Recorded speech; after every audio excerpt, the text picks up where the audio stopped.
Hi guys, here's an update. About time too, says you.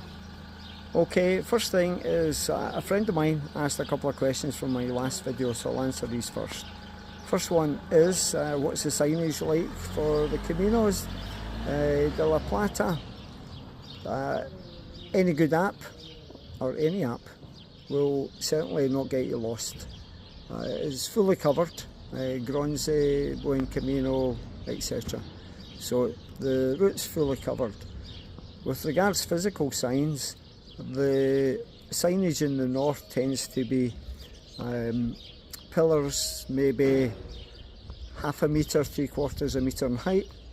In the south it tends to be about 1/4 metre if you're lucky. They're marble blocks and often hidden by grass, so you should be able to see the block, but most of the time you won't be able to read any writing on it because the grass is covering it. There are other signs, of course, on lampposts, trees, rocks, so pretty difficult to get lost. You know, the only way you'll get lost if you miss a sign and had stopped looking. That's okay. Landscape is flat, flat, flat. Very easy to walk. It can be long, monotonous even sometimes, where you're walking for hours and hours through a very flat landscape with little variety. And of course the other problem is just simply there are no facilities a lot of the time, or most of the time even. And don't worry,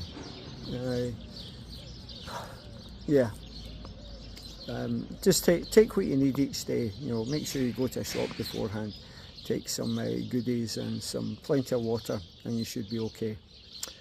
The other thing I want to mention, which I haven't mentioned up till now, is if you're a vegetarian, wow, this is a bit of a problem. I'm a vegetarian. Travel has always been a real challenge because for a huge part of the world, well, certainly in the West, and in Spain in particular, the whole concept of vegetarianism does not exist. The best meals I've had so far have been in a Japanese restaurant, Italian restaurants, Mexican restaurant.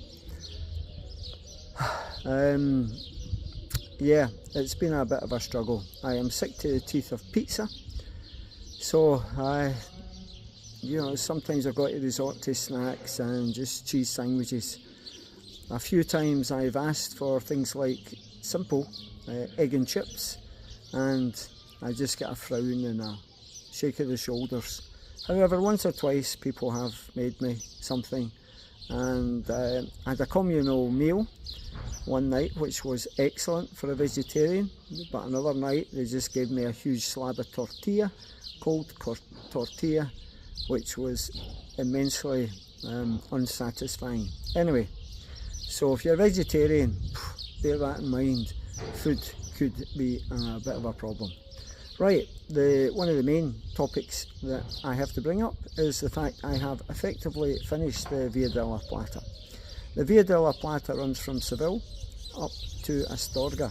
At Astorga it joins the French route going all the way into Santiago. There's no way I would walk from Sarria to Santiago again.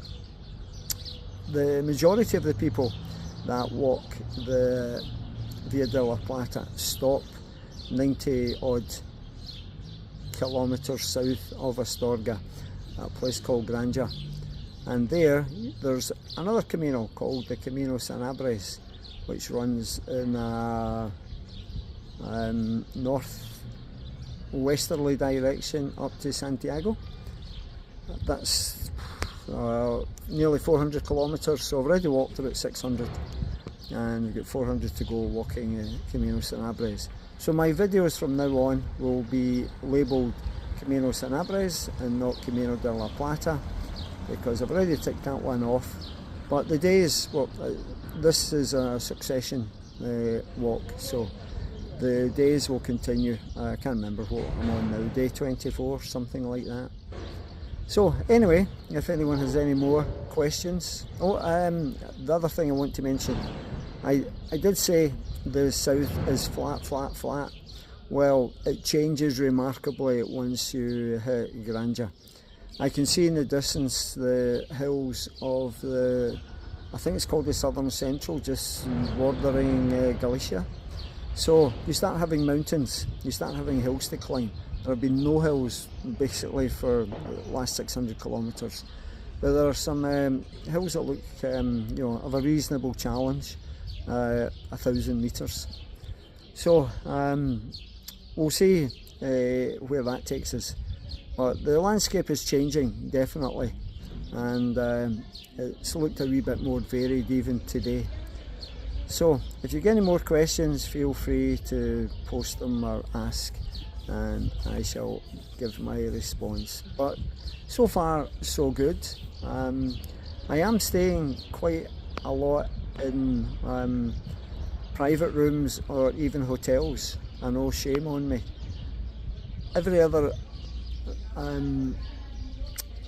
Camino I've been on, I've always stayed in albergues, almost without exception. In this route, some of the public albergues, they've only got a dozen beds, 16 beds, and I found there's far more people than that, and I don't want every day to be a bed race.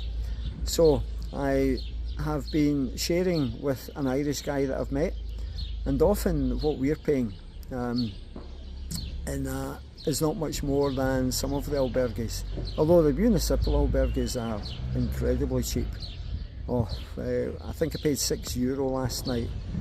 Tonight we're staying in a hotel and it's €25 each,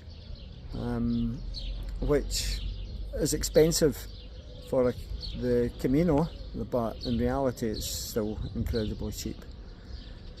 So I've been trying to leave the beds free in the municipal albergues and stop a bed race. If the guy I'm walking with and I can find a private room, it's less hassle all round, and the difference in price from a private albergue, if you can't get in the public, go to a private albergue. Sometimes the private albergue in this town, Tabara, is €20, and a private room for 2 people in the hotel is 25 each. So for an extra 5, it's certainly worth it. But if you get any more questions or whatever, as I said, get in touch. Okay, bye for now.